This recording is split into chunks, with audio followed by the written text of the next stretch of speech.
आज तक आपके साथ हूं मैं नेहा बाथम। एक दिन पहले करीब इसी वक्त पाकिस्तान में पीएम मोदी के आने की आहट करीब थी। खुद नवाज शरीफ की अगवानी में स्वागत की तैयारियां चल रही थी। दोनों नेताओं की इस मुलाकात को लेकर आज दुनिया भर में चर्चा है। यहां तक कि खुद पाकिस्तान में इसकी वाहवाही हो रही है। लेकिन उसी पाकिस्तान में बैठा आतंक का आका हाफिज सईद भारतीय प्रधानमंत्री के स्वागत को देखकर पूरी तरह घबरा गया है। पीएम मोदी के पाक में पैर रखते ही परेशान हुआ हाफिज।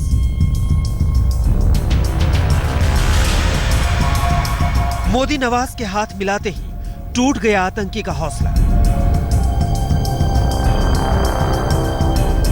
हाफिज के लिए गले की फांस बनी ये तस्वीर। भारत और पाकिस्तान के प्रधानमंत्री गले मिल रहे थे और भारत के खिलाफ आतंकी हमले की साजिश रचने वाले आतंकी सरगना के गले में ये बात उतर नहीं पा रही थी। हाफिज अपने मुल्क के जिस प्रधानमंत्री को पीएम मोदी के शपथ ग्रहण में जाने के लिए शर्तें रखने की सलाह दिया करता था, वही नवाज शरीफ आज लाव लश्कर के साथ पूरे राजकीय सम्मान के साथ मोदी की अगवानी के लिए आए थे। भारत पाक रिश्तों में आई इस गर्माहट की आंच को सहना इस आतंकी के लिए मुश्किल हो गया। नरेंद्र मोदी की पाकिस्तान आमद ने मुहिब वतन पाकिस्तानियों के दिल दुखा दिए। ये सारी चीजें इंतहाई तकलीफ देह हैं, परेशान कुन हैं।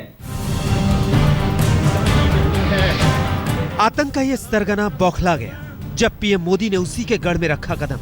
पीएम मोदी लाहौर पहुंचे तो उड़ गए मुंबई हमले के सबसे बड़े गुनहगार हाफिज सईद के होश। अपने अंजाम के खौफ से घबराया जमात उद दावा का चीफ हाफिज सईद उगलने लगा पीएम मोदी के खिलाफ जहर। पाकिस्तान आने से पहले अफगानिस्तान में उसने पाकिस्तान को दहशतगर्दी का सबसे बड़ा जिम्मेदार करार दिया और वहां खिताब फरमाने के बाद वो पाकिस्तान पहुंचा, लाहौर पहुंचा और नवाज शरीफ की जाती दोस्ती की बुनियाद पर उनको मुबारकबाद देने के लिए यहाँ पहुंचा। इन्होंने तो कुछ नहीं कहा। हाफिज की ये बौखलाहट समझना मुश्किल भी नहीं। दुनिया भर का मोस्ट वांटेड आतंकी हाफिज जानता है कि अगर पाकिस्तान के प्रधानमंत्री नवाज शरीफ और भारत के पीएम मोदी दोस्ती की डगर पर इसी तरह आगे बढ़ते रहे तो जल्द ही कानून का फंदा इसकी गर्दन पर कस जाएगा। सैकड़ों बेकसूरों का कातिल हाफिज जिस पाकिस्तान में बेफिक्री से घूम रहा है, भारत के खिलाफ साजिशें रच रहा है, वही पाकिस्तान अगर आतंकियों की सरपरस्ती छोड़कर अमन की राह पर आगे बढ़ा तो आतंक का आका बनकर बैठा हाफिज सईद बच नहीं पाएगा।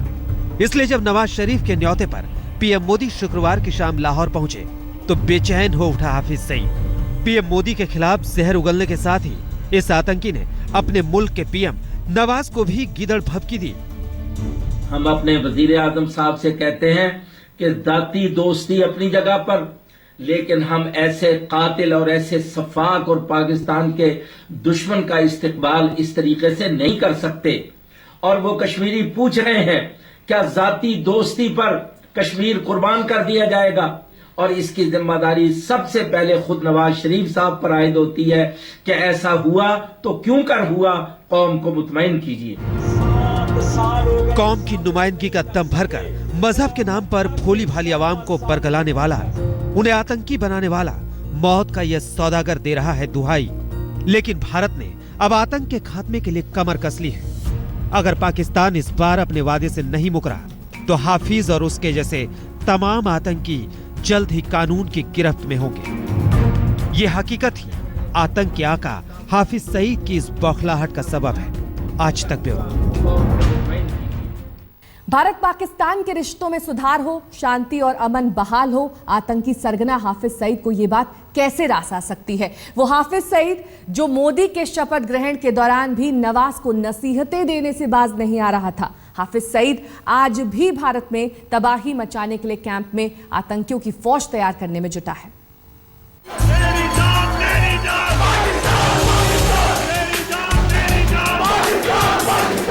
अपने ही देश के एक गद्दार ने सिर उठाया तो खूंखार आतंकवादी हाफिज सईद को शह मिल गई। पाकिस्तान की गोद में पल रहे आतंकी हाफिज सईद के संगठन जमात उद दावा पर अमेरिका प्रतिबंध लगा चुका है। और उसके ऊपर करोड़ों डॉलर का इनाम भी है। लेकिन पाकिस्तान हाफिज सईद की तरफ से आंखें मूंदे बैठा है और वो खुलेआम भारत के खिलाफ जहर उगल रहा है।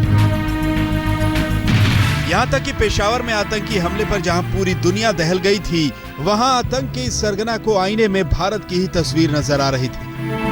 हम पूरे तौर पर समझते हैं कि इस साजिश के पीछे इंडिया है और आज ये मगरमच्छ के आंसू बहाने वाला मोदी, नवाज शरीफ को खून करने वाला ये असल मुजरिम है। इसके जुर्म को हमने दुनिया के सामने पेश 26/11 मुंबई हमले के बाद से हाफिज सईद लगातार भारत में बड़े आतंकी हमले करने की साजिश रच रहा है। इसी वजह से हाफिज सईद भारत पाकिस्तान के सरहदी इलाकों में अक्सर देखा जाता है। बीते साल अक्टूबर-नवंबर में हाफिज सईद को जम्मू कश्मीर और राजस्थान से लगी सरहदी इलाकों में देखा गया था। यही नहीं, जब प्रधानमंत्री नरेंद्र मोदी ने अपने शपथ ग्रहण समारोह में पाकिस्तानी प्रधानमंत्री नवाज शरीफ को न्योता भेजा था, तो यही वो हाफिज सईद है जिसने शरीफ को समारोह में जाने के लिए शर्त रखने का मशवरा दिया था। आप उनसे कहें कि भाई मैं तेरी हल्फ बर्दारी की तकरीब में आने के लिए तैयार हूं, लेकिन मुझसे वादा करके कश्मीर का मसला हल करेगा मोदी और कश्मीरियों को फैसला करने का हक देगा। आप इसके बाद जाएं। आतंकवादी हाफिज सईद जब तब भारत के खिलाफ अनाप शनाप बोलता रहता है और पाकिस्तान की सरकार अपने आतंक की आग में अपने हाथ जलाकर बैठने के बावजूद उसे पनाह दिए बैठी है। आज तक ब्यूरो। मुंबई में खूनी खेल की साजिश रचने वाला हाफिज सईद अब संयुक्त राष्ट्र संघ और अमेरिका की तरफ से जारी खतरनाक आतंकियों की लिस्ट में शामिल हो चुका है। उस पर करोड़ों का इनाम है। देखिए, नफरत और आतंक का खेल खेलने वाला ये आतंकी किस तरह हर बार नई चाल चलकर फिर से सक्रिय हो जाता है।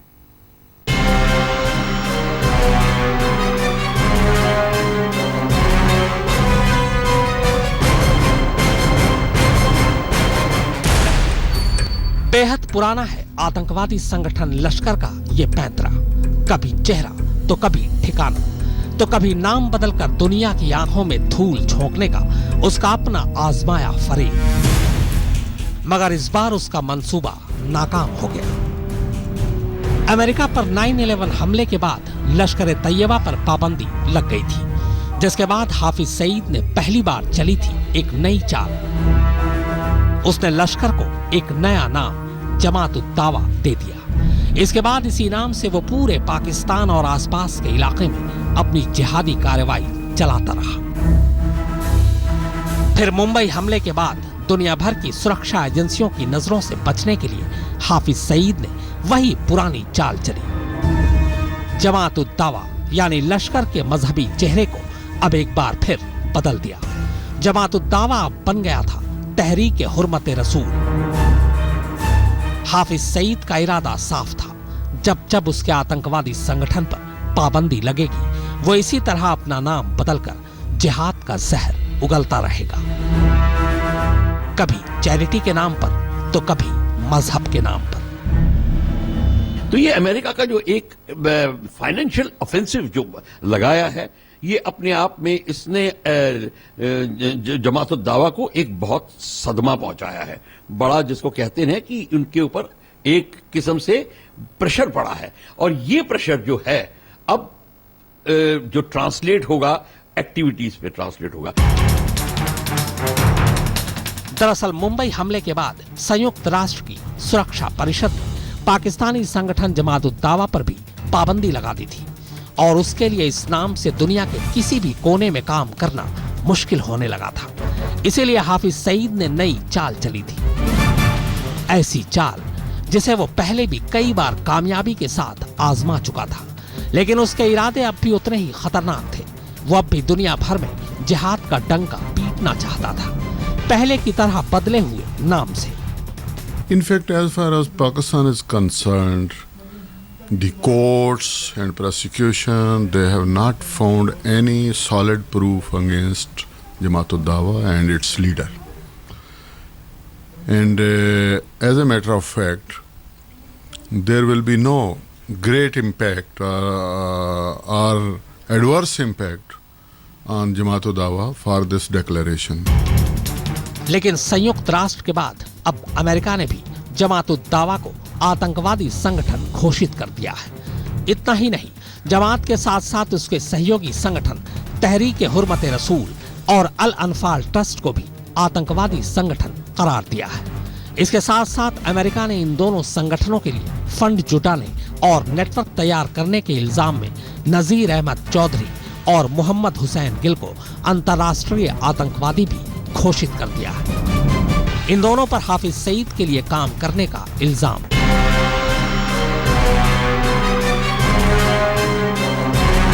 अमेरिका और संयुक्त राष्ट्र हाफिज सईद का नाम पहले ही दुनिया के सबसे खतरनाक आतंकवादियों की सूची में डाल चुके हैं।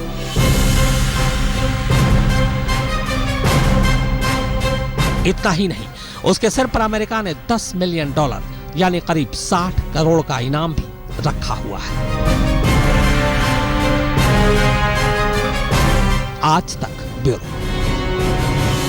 क्योंकि मोदी का ये कदम भारत और पाकिस्तान के नए रिश्तों की आस जगाता है।